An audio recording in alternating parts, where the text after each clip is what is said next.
Don't just take my word for it. Check Bukhari 4795. So Allah, the creator of the universe, has a mind like AQ. He allowed women to relieve themselves outside. And I think that's beautiful. Ali Babal, hello. Hi, Vincent Lapierre. How are you? I'm good, and you? Very, very well. We're on Avenue de la Grande Armée in Paris. It's beautiful. And we're going to talk about God. That's true. Which God? Which one? I'm asking you. I'm with Bilal Hussein, aka Ali Babal. On social media, I'm the top secular French-speaking imam, the mother I'd like to fuck, and I openly criticize Islam.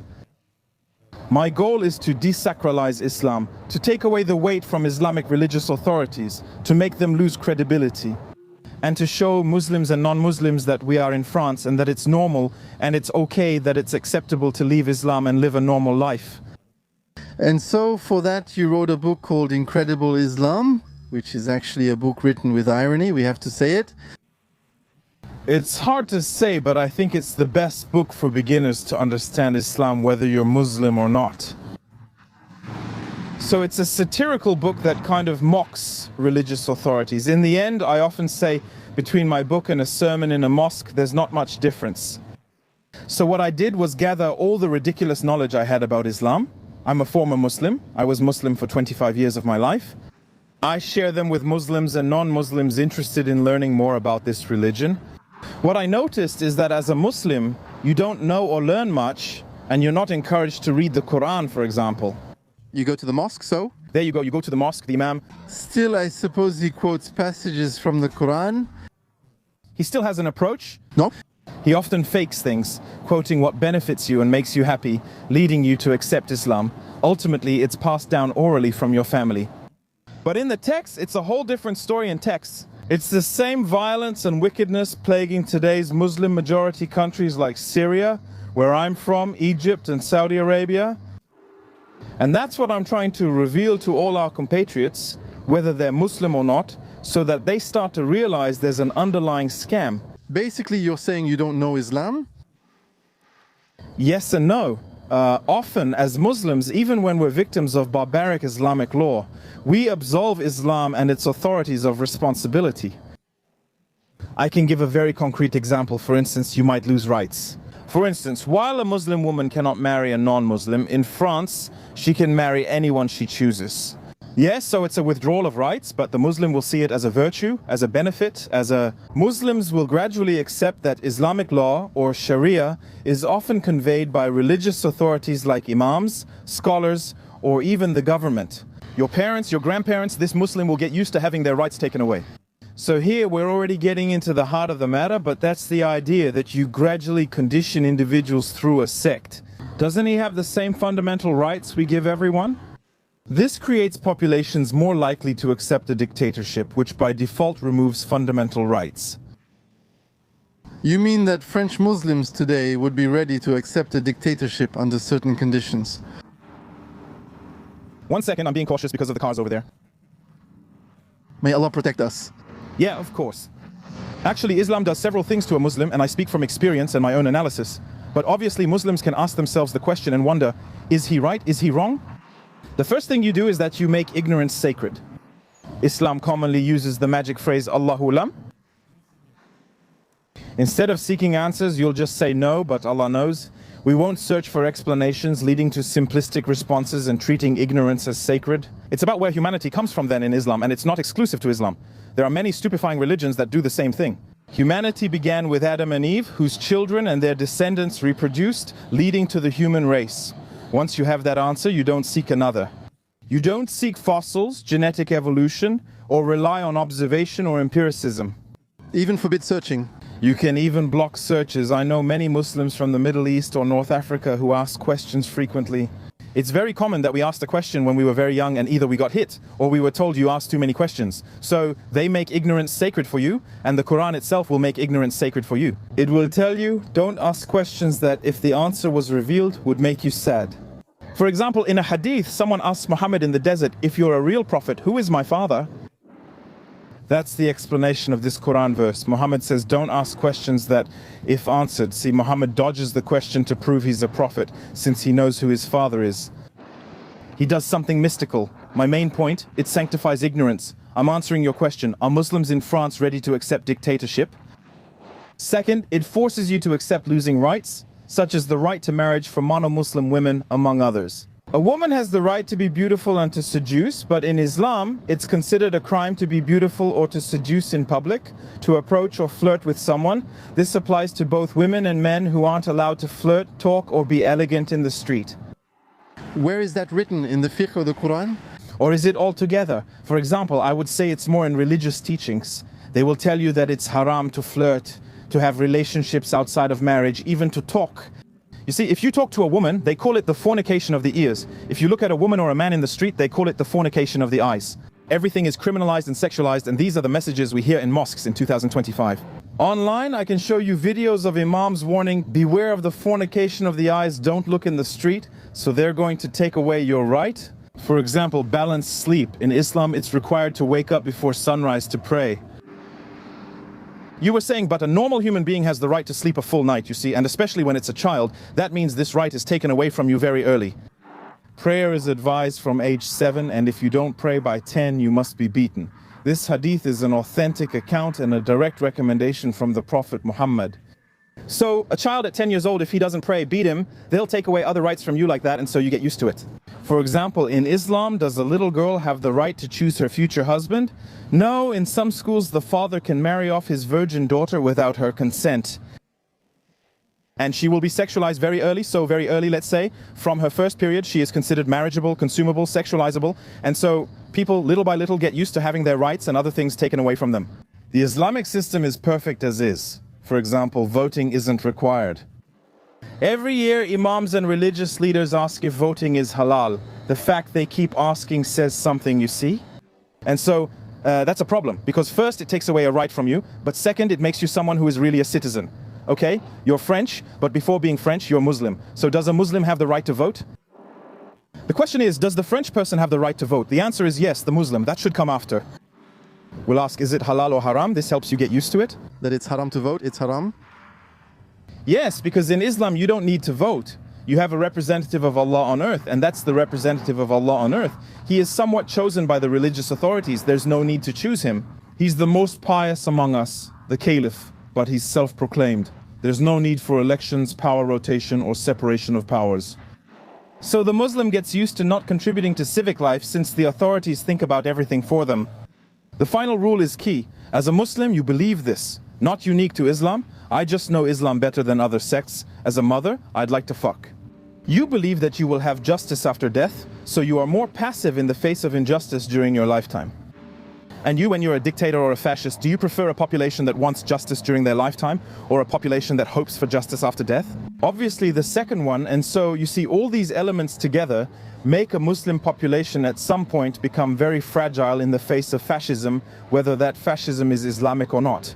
By accepting these rules, justice after death, you give up your rights and choose not to contribute to the city's life. And so all of this creates populations like that, and that's what I fight against. You mean as a Muslim, no, your rights and your freedoms come before Allah. And that's very, very serious. It's very serious because you're made irresponsible, and even when you suffer a terrible injustice, you don't realize it. Here's a clear example. I'm from Syria. In some villages where I'm from, there's only 2 hours of electricity a day, even when it's 40 degrees, so you can't use a fan. I wondered why we lack electricity when France has it daily. And they tell me it's Israel's and the Jews' fault, but I'm sorry, not having electricity is the government's fault. Come on, a little bit, you know what I mean? There's no running water. Why isn't there running water? Is that Israel's and the Jews' fault too? You see, even when you're being mistreated by your own local authorities, that is, there's no middle class, there's a ruling bourgeoisie and poor people. You can't even understand the problem, and since you don't understand the problem, how are you going to solve it? So I often say, you know, the French are afraid of Islam, often because they say it's about terrorism, and as a result Muslims are attacked. But I'm not a terrorist, and they're right. Islam doesn't create terrorists. I'm saying this literally, not sarcastically or ironically.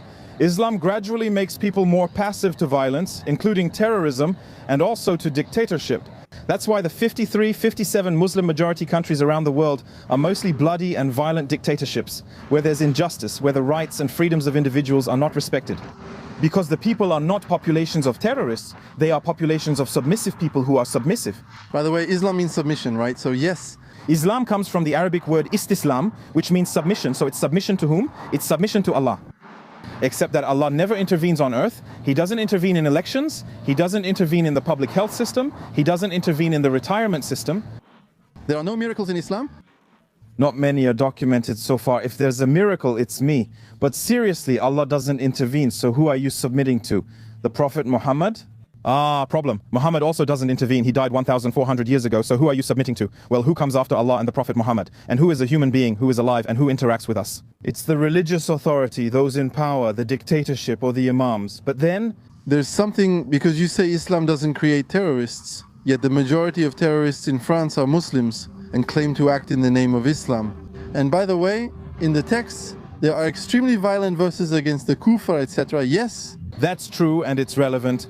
Actually, it creates terrorists very inefficiently, once again. That means the main objective isn't that, even if it does create some as a result. Some people are passive about it because historically Muhammad and his followers raided caravans, taking women, children and money as slaves and loot, which was seen as necessary.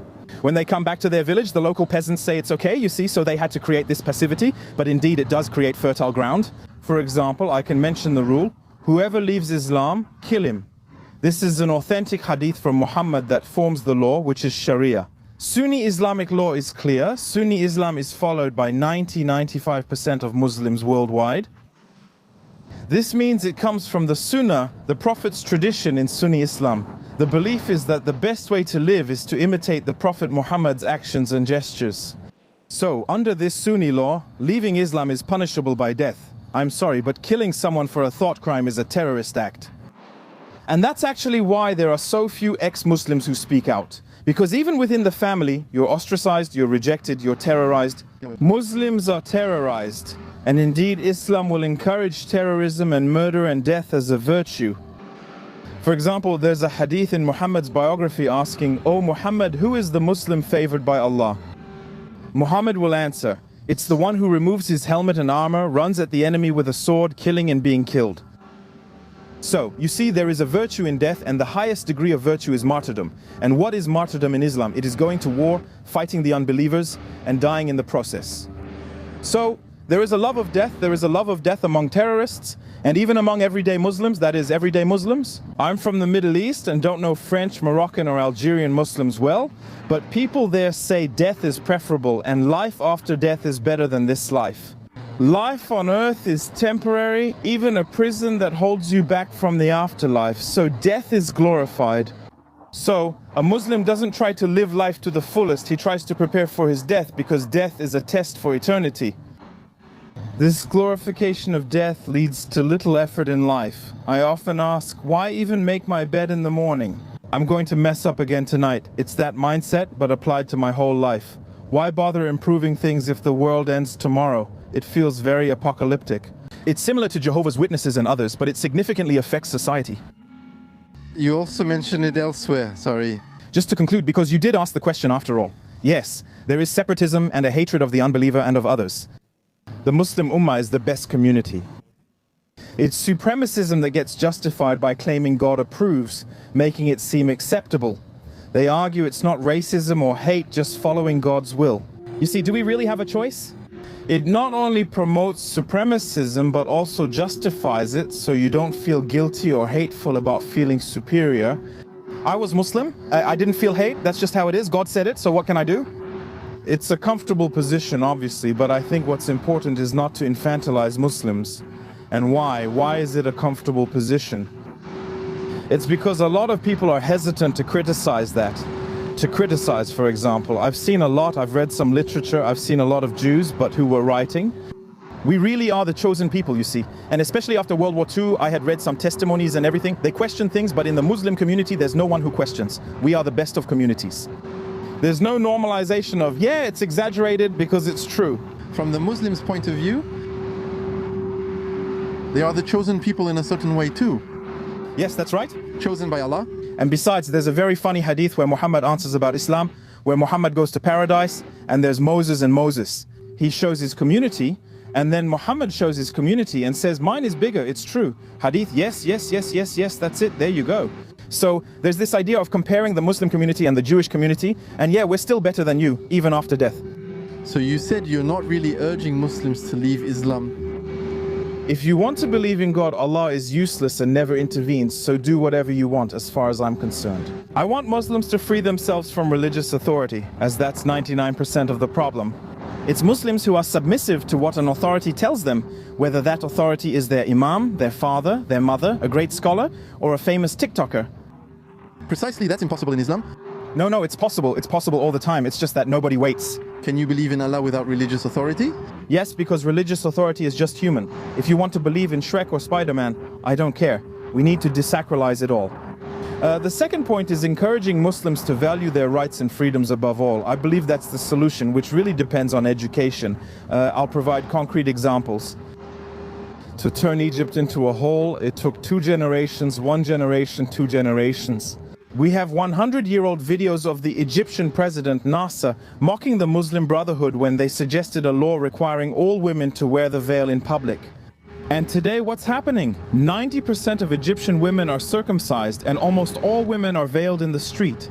There are laws against that, just like in Algeria today. If you eat in public during Ramadan, you can be fined or jailed. So, in just a generation or two, a country can be Islamized because religious authorities understand it happens through education, indoctrination, and lowering intelligence. And so, the opposite is possible. I think the opposite is possible. That means you can educate children, equip them intellectually with critical thinking, and above all, help them realize things. We need to talk to Muslims. I think a problem today is that French Muslims are treated like children. They have their superstition. They pray at 4 a.m. and raise their hands 5 times daily to avoid punishment, but that's their belief and culture. If that's their belief and culture, then you don't see them as French. So I want someone to have a counter-argument and tell these people, listen guys, you are French, you live in France. There are rules, there are rights, freedoms, and this culture comes with those rights and freedoms. Yes, French culture exists. Yes, and you enjoy them, meaning these rights and freedoms. You know you don't have them in your home country. My parents know there's no social security in France or Syria, not even for our family. We bring them to France for treatment because France offers healthcare. And so, if you can't manage to realize that, to accept it, you have to speak to them as adults, not like children by just saying no. But we avoid criticizing Islam to avoid offending them. Yes, but I'm sorry, but Muslims are adults like everyone else and they're French like everyone else, so you talk to them like adults, and an adult. You tell them, you offer them criticism, you say this is what's wrong, these are the things that don't work, and here's how we can improve them. The problem is that there's a ratchet effect. That means when you're in Islam, you forbid yourself from criticism, so what you say can't be heard. How did you manage to get out of it yourself? It's not true that you forbid yourself. Criticism, even people who aren't Muslim forbid themselves from criticizing. For 2 reasons. You don't want to offend, being somewhat paternalistic colonialist, and you're afraid of death. We've had a few terrorist attacks, and people are scared to say no, but if we intervene, we'll be the first targeted, even if we fix things. In this case, non-Muslims avoid criticizing Islam because they fear being labeled racist or Islamophobic. Yeah, but I don't care. I do it. Mila does what he wants. They're not afraid of Allah or anything. You see? That's why I wrote a book, and that's what I do. I do live streams almost every day, on my YouTube channel, Alibaba, The Wisdom of Islam. Subscribe, because I want to give people the tools to understand. This is how you make a rational, logical, and relevant critique, and these are the talking points that would make you a racist? I often say it's normal to be racist, as that's how non-racists survived. They were killed in their tribe 70 million years ago, so it's natural for humans to have racist reflexes. But since we live in a society, how do we overcome this? And coexist with people whom we've been dogmatically taught in Islam not to coexist with. That is, the idea of compromise with non-believers is non-existent in Islam. Religious authorities repeat this, drilling it into Muslims. I'm here to offer a counter-narrative, so religious authorities are never the only voices in public. And they don't welcome those who defend rights and freedoms. I know I'll say something racist, but I'm sorry. Muslims in France are intelligent, so we should appeal to their intelligence. The only way to turn a Muslim in France into a separatist who hates France is to never speak to them. Because if you do that, you validate it. So I speak to them 1,000 times if I have to, and every time I will defend their rights and their freedoms. I contrast the loss of rights and freedoms in Islam based on texts and hadiths, often using a religious authority to highlight this difference. I debate with imams and Muslims so they realize there's something desirable and undesirable, and I repeat, Islam is a miracle. To reach a population that that is completely submissive. No one must bring the slightest contradiction for 30 or 40 years. How was this miracle achieved? Previously, anyone who disagreed was labeled an unbeliever and executed. I tried to do it. We're lucky to be in France, where unbelievers aren't executed. Some girls label people Islamophobic, but I don't care.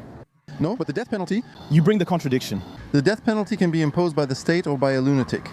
Yes, a lunatic might attack you, or the crowd could lynch you. In Muslim-majority countries, it's also social death. That means no one hires you anymore, you don't have an apartment, you can't get married, you're isolated from everyone. We have Sheriff Garba, for example, who barely criticized Islam in Egypt and spent 7 to 8 years hiding in the country. And now he just got arrested a week or two ago by the authorities. We know it means 5-10 years in prison. That's how they silence criticism, and with no criticism, separatism remains. And I often say, actually, a lot of people have a bit of a supremacist reflex, and it's human once again. But non-Muslim French people will say, here, that won't happen, but that's not true. Actually, you are human beings like everyone else. You are human beings like Arabs, like Africans, like Asians. Repeating actions produces the same result. The Muslim Brotherhood and Islamic religious authorities know this, which is why they act similarly. They victimize Muslims, isolate them from criticism and society, and prevent them from contributing to society. And they promote to them a Sharia that is more desirable than ultimately the society they live in. It has worked everywhere, and it will work here too. There are two solutions. One is violence, which may work short-term, but is a terrible long-term option. For example, forcibly removing or harming all Muslims. Short-term solutions fix problems, but don't build a society that respects individual rights and freedoms or the kind of society I want. And the other solution is to invest in dialogue and education. You want simplicity, clarity, you want laws, you want firmness to say this is the society we want. And I heard something very interesting on the radio a few days ago. It was about the School of the Republic. It's a political project, it's the political project of the Republic, and so I think to promote this project, we must include in children's education the supremacy of their rights and freedoms. And I'll repeat it, we must include it in education. I'm not saying France's educational system is bad. In fact, thanks to France and its schools, I was able to leave Islam. They are the ones who gave me the tools. It's my teachers who gave me the tools. I don't want to criticize others by saying they had bad teachers. If someone had a bad teacher, that's simply the case. Personally, I had excellent teachers throughout school. Sometimes I couldn't handle it, but they gave me the tools. They treated me equally. I didn't feel any racism from my teachers. They treated me like a student, and that's what helped me in the end. After 23 years, I was equipped for when I wanted to leave Islam and finally become French, because I didn't really live my childhood as a French person in the end. I did it, so I believe education is the ideal tool. But actually, you're asking me, how do you stop respecting religious authorities while still believing in the God, the one these religious authorities preach about? You say you don't have to leave Islam, just rebel against the authorities? Because when you do that, You haven't understood. it's you do what I say, you're out of Islam, you just have to accept it. When you question even one thing in Islam, it's over. It starts anyway, because one of the principles of Islam is that it's perfect. So as soon as the Muslim admits there's an imperfection, the process is triggered. Islam teaches that nothing should change. So if a Muslim admits change is needed, that's final. And then there's doubt, and the second is fear. Religious authorities are terrifying, so when you ridicule them, well, the Muslim is no longer afraid. And it's fear that keeps you in there and makes you submit to it. It's terror, it's absolute terror, and I know it because they only talk to you about torture your whole childhood, your whole life. They talk to you about torture. After death, Muslims fear being tortured in their graves from burial until Judgment Day, leading to paranoia. They wonder, why will I be tortured?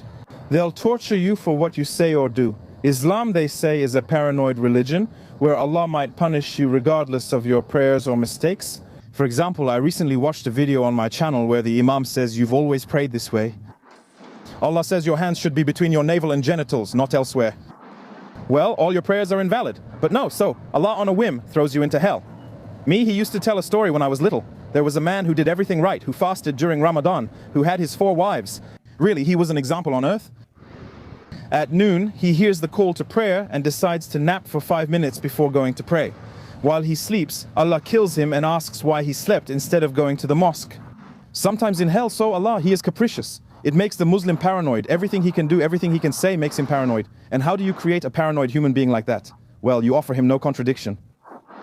People should show respect. French Muslims are told every Friday at the mosque that someone mocks them, saying they'll burn in hell for not following certain practices. The guy who said that your daughter is fit and mature at 13, 10, 11 years old, he's just messing around. It's almost criminal, the guy who said you have to cut your son's foreskin, otherwise he won't have it in paradise. He's crazy, he's crazy. And we need to create this contrast so that French Muslim people, well, they have a choice. That's what they're missing. In Muslim dictatorships, you have no choice. Choosing anything but Islam leads to social ruin. And if you are passive, and especially if you don't treat them as adults and as citizens, well, they will form their own communities and separate themselves. And that always leads you to a less desirable society. We don't want a society where everyone is clashing. But I understand what you're saying. I completely understand what you're saying. Can we believe in Allah? No, deep down Allah doesn't exist and we all know it. But that's not the main issue. It's not about Allah. He never intervenes on earth. Those who claim to are just people on television or TikTok talking nonsense. They're human beings, the ones who print the Quran, who distribute it, who sell it. They're human beings, the ones who print and distribute. The sword drawn against the one who insults the Prophet, according to Ibn Taymiyyah, who legitimizes the killing of Charlie Hebdo, who legitimizes the killing of the blasphemer, who legitimizes the killing of the apostate. They're human beings, yet we have Ibn Taymiyyah institutes in France. Ibn Taymiyyah wrote a book explaining how to behead someone, and he's still respected. I also have videos from Tariq Ramadan and several internet imams portraying him as a philosophical and theological authority. While the guy, his work is to cut off a head, cut off a F, cut off an arm, cut off a hand. You see, so these guys are glorified and you understand the mechanism. Right away, you go to the mosque, the imam tells you Ibn Taymiyyah or Ibn Kafir or Imam Ahmad or whoever you want is an intellectual authority. The guy, he buys his books, he reads his books, and his books say you have to kill this one, you have to kill that one, you have to kill this one. The mechanism is simple. That's how you find someone who will tea. Samuel Paty on his own, it's 1, you glorify the Islamic Authority. 2, the Islamic Authority wrote a totally terrorist book. The Muslim who sees this validated in a mosque will take the book literally. There's no need to question it. It's already been confirmed in the mosque, on TikTok or elsewhere by authorities. These are French-speaking Islamic superstars who say these things. There's also the issue that this shifts much responsibility away from Islam in Algeria and Muslims. They wanted Sharia because they were told it's perfect and beautiful, the ideal legal system. I'm telling you, Sharia. None of the Muslims I debate have read a book on Islamic law, and I'm the top trainer of Islamic jurists in France. Test 2,000 of my channel's subscribers against 2,000 Muslims in France. My subscribers know Islamic law better. I'm the best secular imam in France, I repeat. And so they will vote for Sharia because Sharia is the law of Allah, but they don't know what it means. They don't know that Sharia takes away their rights. Plus, they're somewhat supremacists, believing they deserve these rights just for living in France. But the Muslim who is in Morocco, the Muslim who is in Algeria, he doesn't have the right to have the same privileges as him. So why you? You have the right, for example, to eat in the street during Ramadan, even if you wouldn't do it, and the Arab in Algeria or in Syria wouldn't have that right. It makes no sense. Why him? He faces prison. But for you, it's optional. No one cares. This shows a hierarchy of rights. That's what I mean when I say, as a Muslim, you're apathetic. This isn't exclusive to Muslims, it's just what I know. As a Muslim, you're often apathetic when others lose rights because you may not recognize those rights or see it as injustice. Algerians in Algeria voted for Sharia, leading Islamists to implement it and resulting in the Black Decade. 250,000 violent deaths, and Muslims in Algeria still view Sharia as ideal because they didn't even understand that their problem was what they wanted. So even once under Sharia, even after 250,000 violent deaths under dictatorship, you still don't see the problem or realize Islamists were beheading unveiled women in the streets in the 1990s and 2000s. Yes, women on my channel testified about living in Algeria, saying they were afraid to go outside because wearing the veil incorrectly or not at all could lead to beheading. And I have women who saw other women being beheaded. And the consequence is that today, everyone is veiled. But they don't know that they're veiled because their parents were terrified and told them, cover yourself, you never know. But the underlying thought was, the Islamists beheaded us at that time. Back then, earthquakes occurred, and people blamed them on women not veiling themselves. They said it at school and in mosques, and eventually women veil themselves without realizing a right has been taken away. Because in Islam, a woman who doesn't veil herself is considered immodest, but that's not true, even if you show your hair. I'm sorry, but you are modest. You can absolutely be modest. Let's say a woman who doesn't veil herself. She goes to hell? No, come on. We're not going to burn a living human being just because we saw her hair. It doesn't make sense, and he has a behind, so I want to tell you. I hope we can take the time. Go ahead, don't worry. Where does the veil come from? Look at this, how beautiful it is. It's magnificent. It's the Arc de Triomphe. You know what's even more magnificent? You? All right. That's nice, I take it well, but I know it's sarcasm. No, 1.5 degrees. Let's say there's some truth and some falsehood. There is a lot of ignorance and incompetence when it comes to criticism of Islam in the public space in France. And I'm saying this seriously, for example. There are plenty of people who will use the defense. The veil isn't mandatory or in the Quran. People say otherwise to call you an unbeliever and silence you. The reality is that in Sunni Islam, followed by 95% of Muslims, the Quran and Sunnah together are essential. The Quran alone is not enough. Most Sunni Islamic practice follows the Sunnah, the tradition of the Prophet. How do we observe Ramadan if it's not in the Quran? Does that mean it's not required? How do we pray if it's not in the Quran? Does that mean prayer isn't required? How do we wear the veil? Is it mentioned in the Quran? Somewhat, yes. Does that make it obligatory in Sunni Islam? Yes. Does it originate from the Quran? My next book is Incredible, the Quran. My first was Incredible Islam. I'll provide the context of revelation for each Quran verse. This way, you can't claim ignorance, blame the scholars or poor translation. I will use scholars' texts and share what Islam's top intellectuals have said. Why was the Quranic verse about the veil revealed, and why do Muslim women wear it? Do you know why? Yes, it's a story about poop. I remember how... You know, I read it, I saw it. What's important, I want all the veiled women in the world to know, because it's very basic, the veil, so here you go. In the authentic Bukhari hadith, 6,240, so hadith means a narration. Bukhari, B-U-K-H-A-R-I is the guy's name. Sahih, authentic, S-A-H-I-H, 6,240. Omar is the companion of the Prophet. That's nice. He's harsh. He was very misogynistic. He has two favorite phrases. The first one he says all the time, every other time, is, should I cut off his head, Prophet? And the second phrase is, if it were up to me, women would be locked in their tents all day. Omar harassed, and in Hadith Bukhari, 6,240 told Prophet Muhammad, veil your women, but the Prophet refused. Sauda, one of the Prophet's wives, went out at night to relieve herself at Al-Manasi. Omar saw her and said, I recognized you, Sauda. Omar said, I said this to give Allah a reason to reveal the veil verses. So the veil was originally due to a man's desire to motivate Allah to reveal those verses. There's something I don't understand, yeah. He sees a wife of the Prophet coming out of her tent to go poop, okay, to poop, and he recognizes her. What's the problem with him recognizing her? It's like standing by the girl's bathroom asking, hey, how are you? What do you want to do?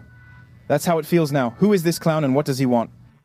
And so, well, she doesn't feel like pooping anymore and sees the Prophet. He told me that, and so, well, there you have a choice. Actually, when you're Allah, you have a choice. You can say, we'll place security outside women's bathrooms to prevent harassment, or say Allah will punish anyone who harasses women using the restroom.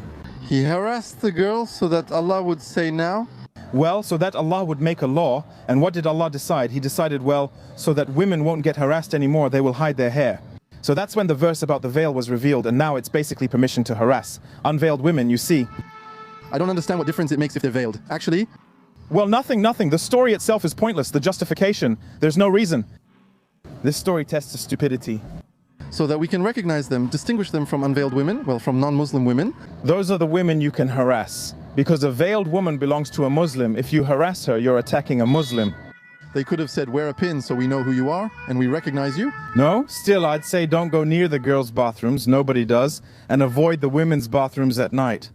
It's just a veil, but it could be something else. You wear red, right? But the idea was that we could recognize them, that we could tell them apart. No, Omar's idea is that women shouldn't leave the house, because the rest of the story is in Hadith Sahih Bukhari, 4,795. Sauda went out the next day to relieve herself since she couldn't the day before. She covered herself completely, leaving one eye uncovered to see. So there, it's clear, huh?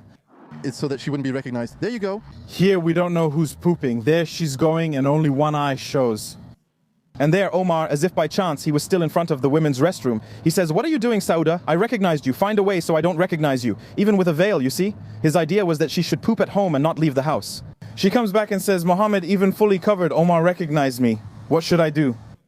Muhammad says, Allah just gave me a revelation. I repeat, it's Hadith Bukhari 4795, Allah just gave me a revelation. Women can relieve themselves outdoors. See Bukhari 4795. So Allah, creator of the universe, has a childlike mind. He let women relieve themselves outside, which I find beautiful, but required them to be veiled. And so that's a ridiculous story. You see, Allah also has the right, He's good. He's nice. No, it's really ridiculous. But once again, it's a test of stupidity. When you have half the population, the entire population of women wearing veils. For this reason, you know they will never question authority again. They tell you to wear a veil to go to the bathroom, you wear a veil to go to the bathroom, that's it. They tell you to cut your kids' pee, you cut your boss's pee. They say disturb the sea on Friday, you disturb the sea on Friday. When you have that, you validate yourself as an authority. The guy, he doesn't have a brain anymore. He doesn't use his brain. He doesn't ask why. He doesn't ask how. He doesn't do like you. You first asked, but why isn't there a pins?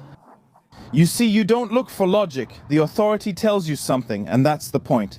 These texts are really a validation test. So, I asked the question to the Muslim women who are listening to us, those who really wear the veil, I'm speaking directly to them, and to the Muslim men who have sisters, wives, children, or parents who wear the veil. Do you feel respected with stories like this? And are these stories from your religion, from Sunni Islam? That is to say, the Hadith of Bukhari is the second most sacred and most studied book in Sunni Islam. After the Quran, you have Bukhari. It's the life of the Prophet. It details the Prophet's life, showing how people imitated him, how he used 3 stones to wipe himself, and how he bought and sold people. In the tafsir, does it explain why women wear veils?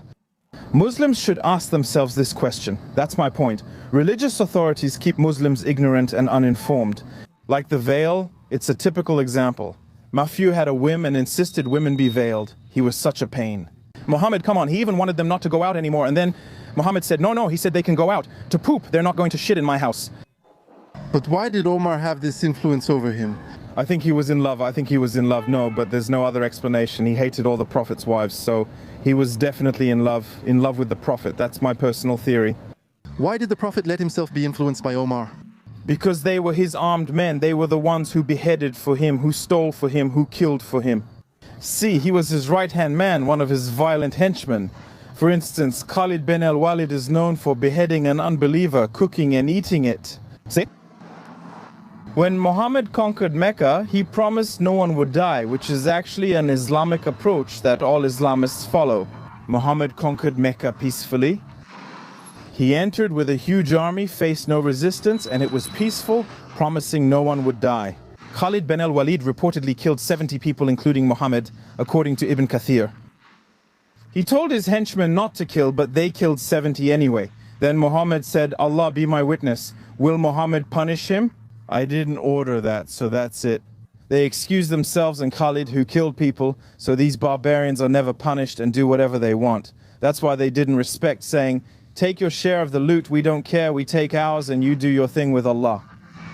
You see, it was really like that. Muhammad legitimized them as authority, he took care of business, the city, and they took the money. And the slaves? It's actually a gang of looters, yes? It's a gang of looters. The seerah of Muhammad often describes them going to gather slaves, which is frequently mentioned.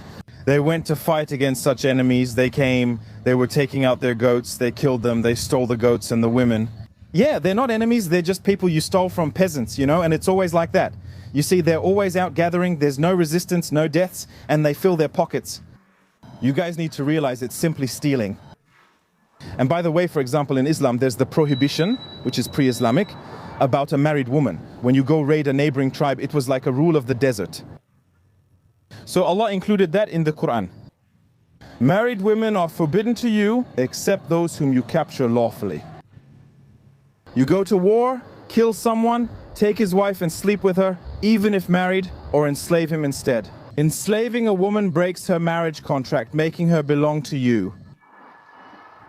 A companion of the Prophet once said, she was so beautiful that when I captured her, I kissed her right away.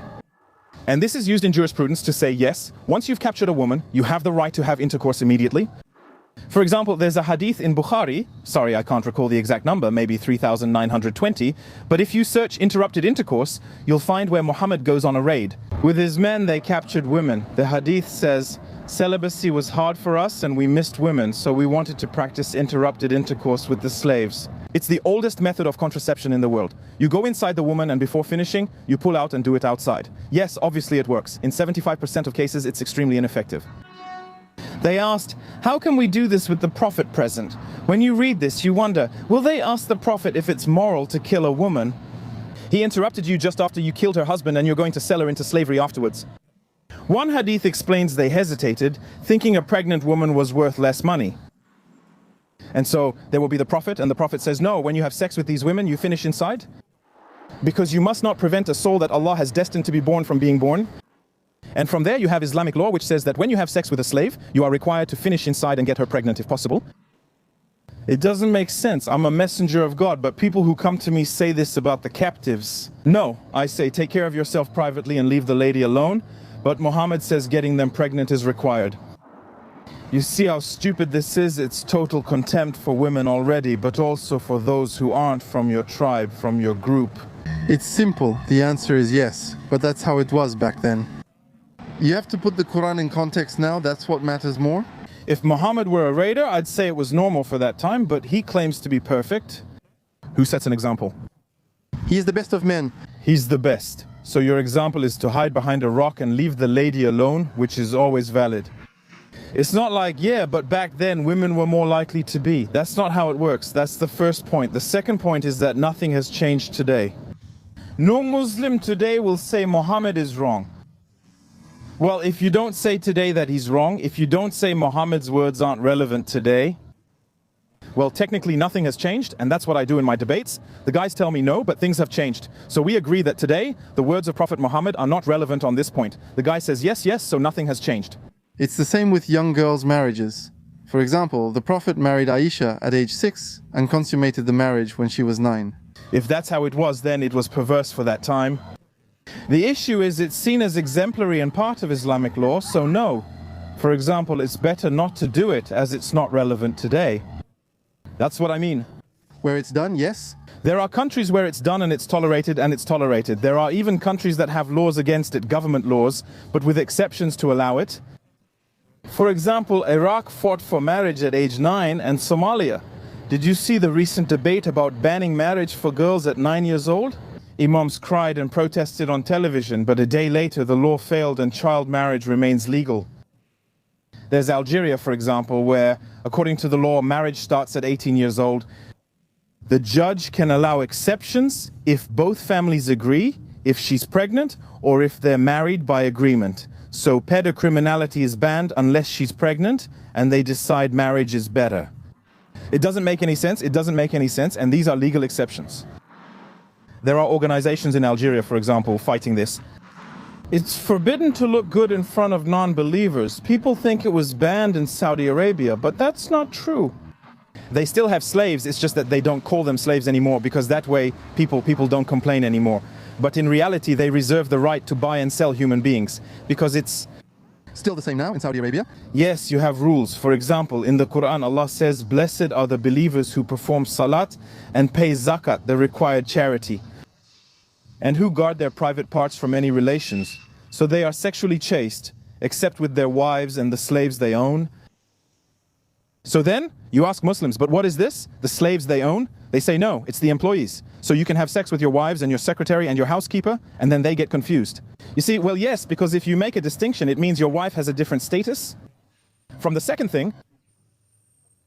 Second thing, it's your slaves, or you have another hadith, for example, that encourages inbreeding. So here, he will say to the prophets, you are allowed to have sex with your wives and the slaves you legally own. He mentions all kinds of cousins, paternal and maternal, as well as women who travel with you and those who offer themselves to you.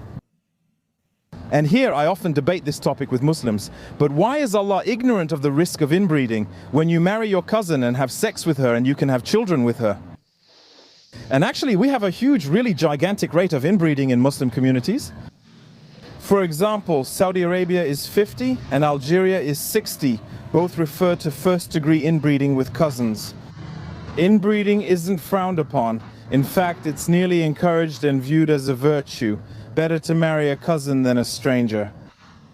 And as a result, it creates health problems. It harms, it harms, it harms. First of all, it's not healthy to marry your cousin. You don't leave the family. Clearly, you have genetic problems. And that's a blatant proof of Allah's ignorance. Allah is completely ignorant. He could say to marry outside the family, or if there's no other choice, marry a cousin. At least he could put it like that if you have no other options. But here he frames it as a virtue, not a problem. You have the Prophet's privilege to sleep with anyone you want.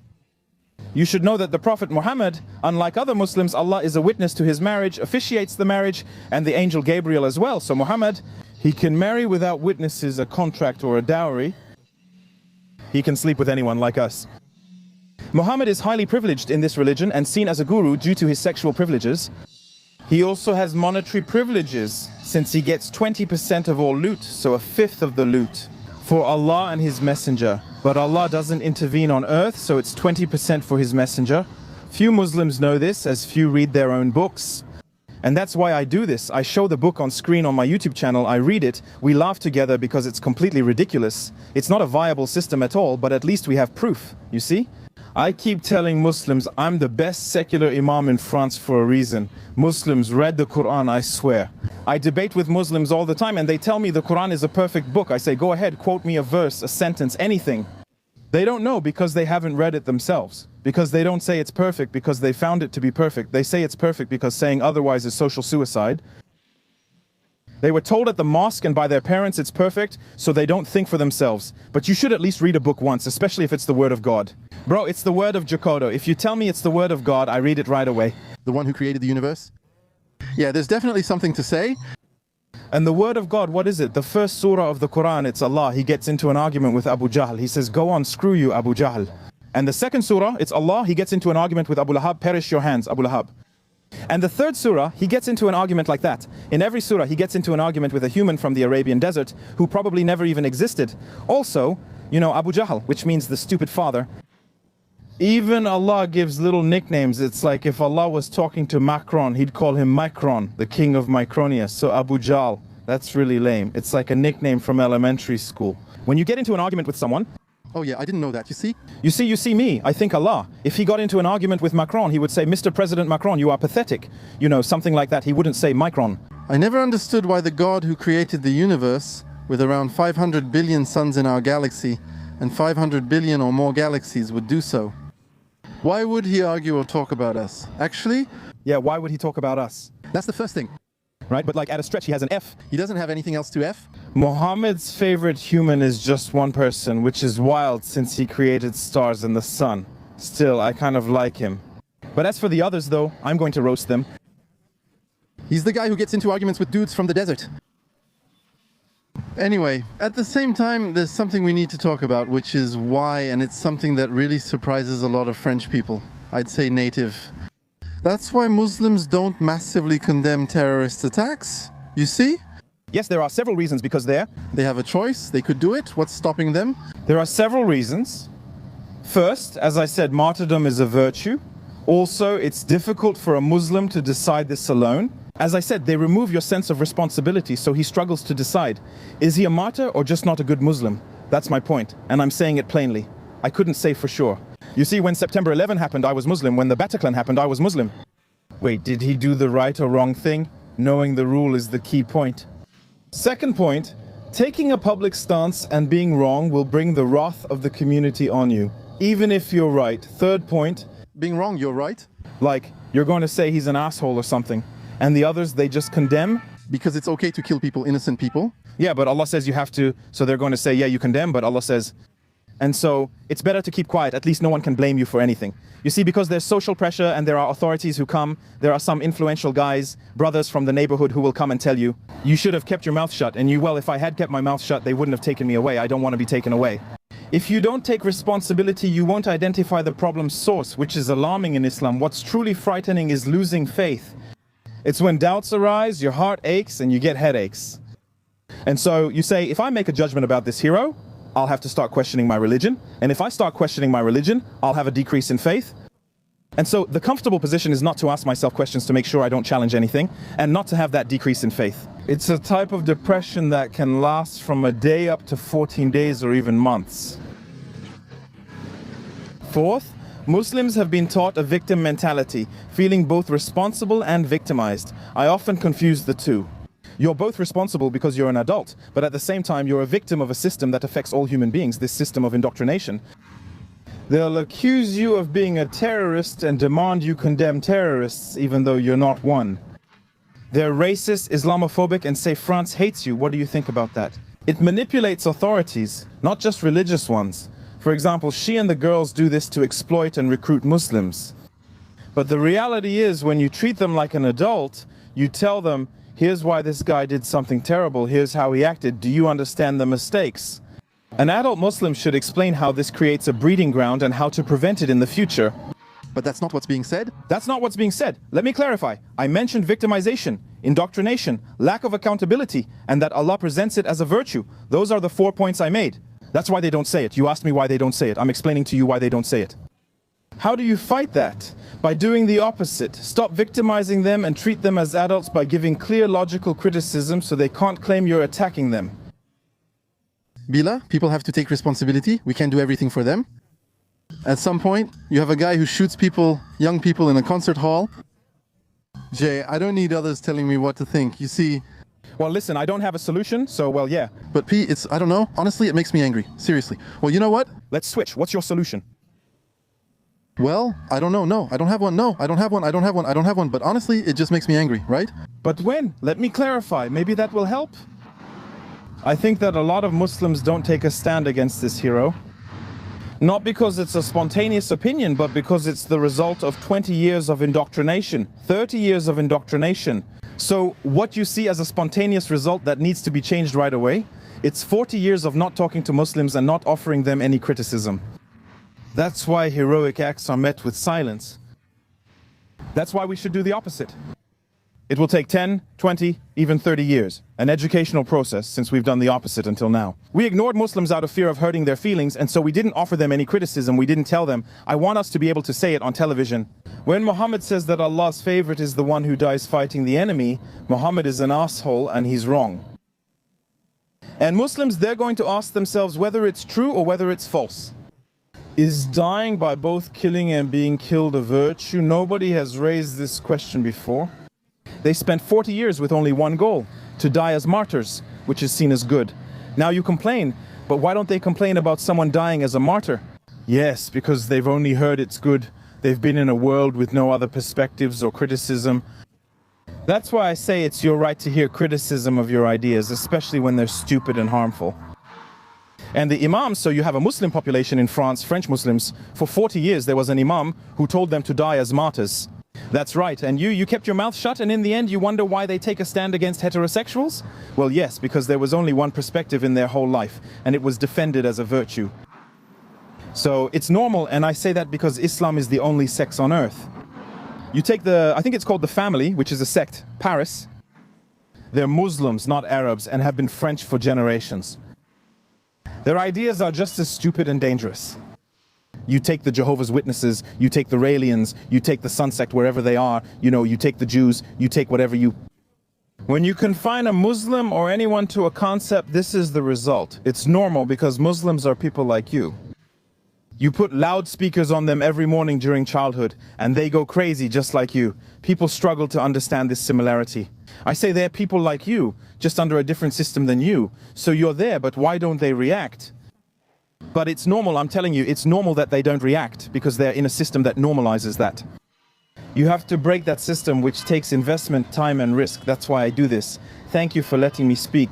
If you're in a world where the Quran is perfect, and the Quran says that it's good to kill non-believers, and the Quran says that it's good to be enemies with non-believers, and that we will always be Muslims and never French. Well, in the end, you're always Muslim and never French, and you like killing non-believers. You have to bring this opposing message, and as I said before, there are two ways, violence or education. I don't want a society that chooses violence. That opens another door, the door to fascism, which works very well. Fascists and authoritarians, they use that, and that's why I'm telling you. We need to talk about rights and freedom and define them clearly. When rights and freedoms are removed, fascists can take over, even if it's not done in an Islamic way. And that's why we shouldn't be too reactionary, we need to be balanced. It depends, because look, from the point of view of native French people, an ideology is coming that's fascist, Islam. Well, they say to themselves, you see, okay, educate, fine, but at some point you have to fight against it. You see, you have to react. That's the essence of voting for the National Rally. I don't know the National Rally. I'll read their platform on my YouTube channel to make you happy, and I'll form a public opinion. There are 2 points. First, that's not the question. The real question is whether we have French people here, and the answer is yes. Are they human? Yes. Are they just as integrated, assimilated, and in love with their country as the others? Well, my observation is no. And you say, we need to educate, but I've never seen this education, I'm sorry. The reason I say this is because I've never seen it. This education. Education meant to promote critical thinking against Islamic fascism and totalitarianism isn't strong enough, to be honest. But you said you at school? It deprogrammed you? Yes, that's exceptional, not the norm, since Islam also excels at reverse education, so education must adapt. That's the first and second point. Saying this doesn't mean we shouldn't make rules or laws. I think France banning the full veil was very courageous, and people criticize France even though many Muslim majority countries have done the same. Also, I think it's very courageous that France is tackling the problem. I already hope for circumcision and genital mutilation. But well, people will say, yeah, but the Jews, they don't want to. I don't care. Everyone has the right to have a penis. That it tackles the problem of dry fasting, that it tackles the problem of little girls wearing veils, that it tackles the problem of forced marriages. It's very responsible. On her part, there's a legislative aspect that shows we're serious, clear, and firm. There's also an educational aspect. In 20 years, I want a society of educated, civilized individuals, not a reactionary one. That's what I sincerely want for myself, that all French people are educated, in love with their rights, with their freedoms. I don't want a society of infantilized people, repressing or being repressed, because that can lead to fascism, even if it's not Islamic. And I say this sincerely, I mean it literally. That's even what we see in Muslim majority countries. The fascisms in Muslim majority countries are not necessarily Islamic. They're not necessarily Islamic. It wasn't Muslims in Syria. The Assad family were just mobsters. The Algerian army aren't Muslims either, but mobsters. The Moroccan royal family are mobsters too. Mobsters take over. Thank you, that's cool. Thank you very much. And I think one day I'll be as famous as you.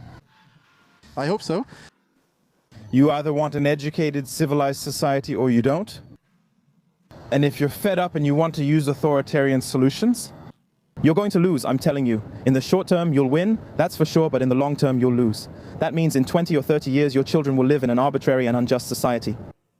That's the first point. The second point is that it's about limiting immigration. That is, the more Muslims you bring in, the more the society will become Muslim compared to before. You're making 2 small mistakes. First, all countries limit immigration, so maybe France is making a mistake by allowing too much immigration. That's a social issue, not a religious one. The second point is political, limiting immigration. You claim fascism is coming, but the French just want border control since borders aren't controlled. But that, I find, is something that surprises me, that the borders aren't controlled.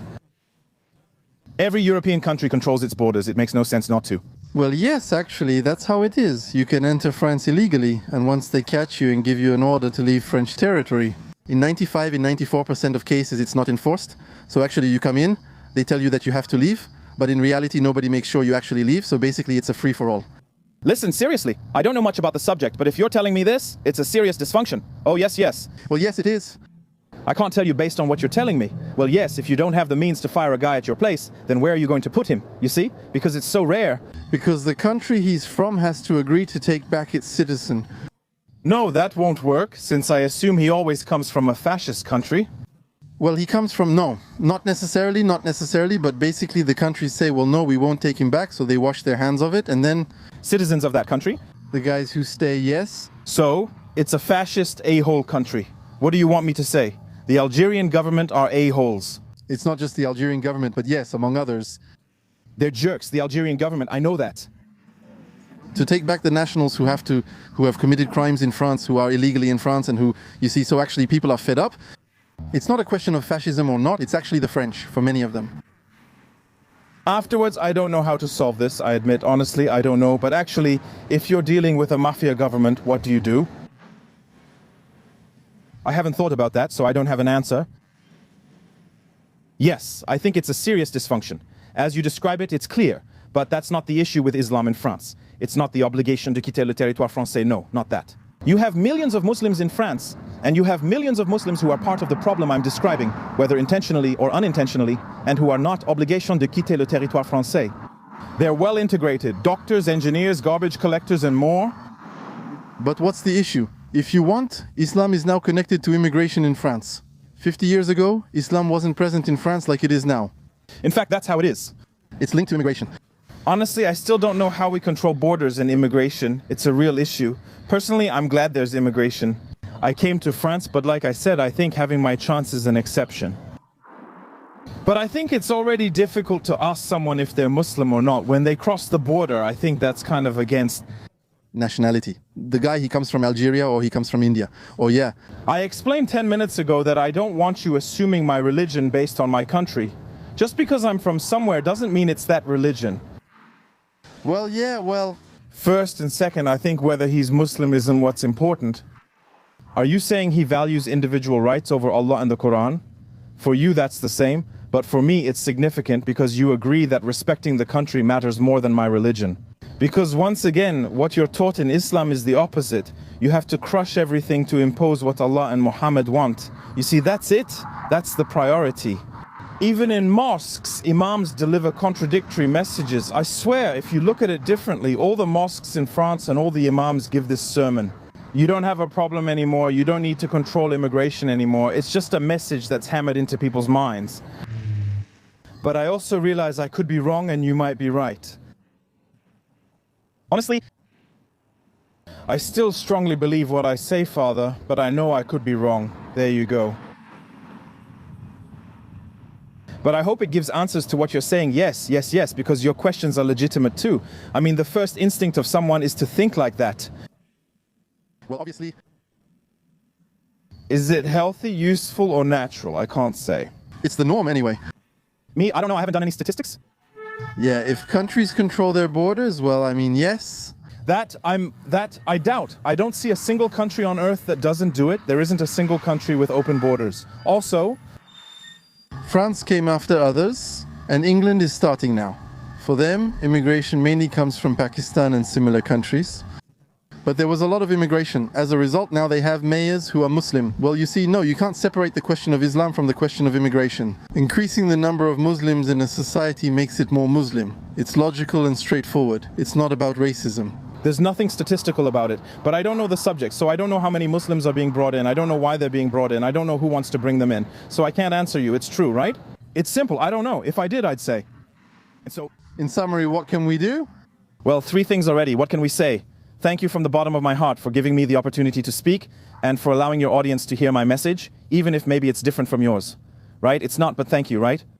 You didn't hold me back, let me speak, and asked about topics I wanted to discuss. I sincerely think that's very mature and civic-minded of you. There you go, and I'm personally grateful, thank you. That was the first point. Second point, I think that Islam is harmful to all of humanity. I'm talking about Sunni Islam to be precise, but that's really it. Islam is a nuisance, and the proof that it's a nuisance is that everywhere it takes hold, people suffer. Even Muslims suffer. Muslims suffer from Islam in Muslim countries, and sometimes they don't even realize it. They don't realize it, they don't accept it. I'll take the example of Algeria again. 250,000 violent deaths, and not a single Muslim criticizes Islam. They'll say it's the fault of the Islamists. They'll say that, yes, but Islam is something practiced by human beings.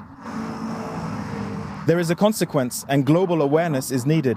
You ask if importing large numbers of Muslims causes a problem. Yes, but I don't want Islam in France anymore. No, I don't want Islam on earth anymore. I don't want Islam anymore. Also in Algeria, I don't want it anymore. In Morocco, I don't want it anymore. In Tunisia, I don't want it anymore. In Syria, I don't want it anymore. In Qatar, I don't want it anymore. In Libya, I don't want it anywhere. Because human beings elsewhere also don't deserve this stupidity and this dullness. That's the second point. The third point is that I want to insist on this. Islam is stupefying, and I want to elaborate a bit on that. There is an Islamic pride in not knowing. There is Islamic pride in opposing knowledge and rationality. Islamic pride sometimes involves ranking and denigrating certain people. It's clearly stated, black on white, a Muslim is better than a non-Muslim, an Arab is better than a non-Arab. In Islamic texts, Muhammad says this, and he even promises Muslims, I will give you supremacy over non-Arabs. He says this in the Sirah, in his biography, so Islam is really about supremacy. It's totalitarian and harmful. France has done an excellent job, like with Germany. We eliminated Nazism, now have cordial relations with neighbors, and I think we can do that again. We can get rid of Islam, which, I repeat, for me is a fascist totalitarian religion, and I have good reasons to believe that. This isn't just my opinion. I've provided sourced Islamic evidence. I believe we can do the same and eliminate that from humanity. Then build a healthy relationship with Arabs and also with Africans and Asians afterwards. Islam is one everywhere, a relationship where we are citizens of the country above all, sometimes even almost citizens of the world. But well, they'll say I'm a Marxist, so I won't say that. And where this foolish numbing thing no longer has a negative impact on homes, individuals, and societies. So I really encourage people to equip themselves. Because if you have a reactionary and racist opinion about Muslims, you're not doing yourself any favors on the most basic level. If your opinion is rational, logical, and respects everyone's rights and intelligence, you're providing a valuable service. It's long-term work with no guaranteed success, but I'll do my part for 10, 20, or even 30 years. I'm committed and hope for as many allies as possible who understand the problem. The main confusion comes from people not understanding Islam, how it dulls a Muslim's mind, or how it leads to seemingly absurd decisions. And since you don't understand the problem, you can't solve it. And I assure you that the main problem is the religious authorities. They read, write books, make videos, and repeat hateful messages every day for years.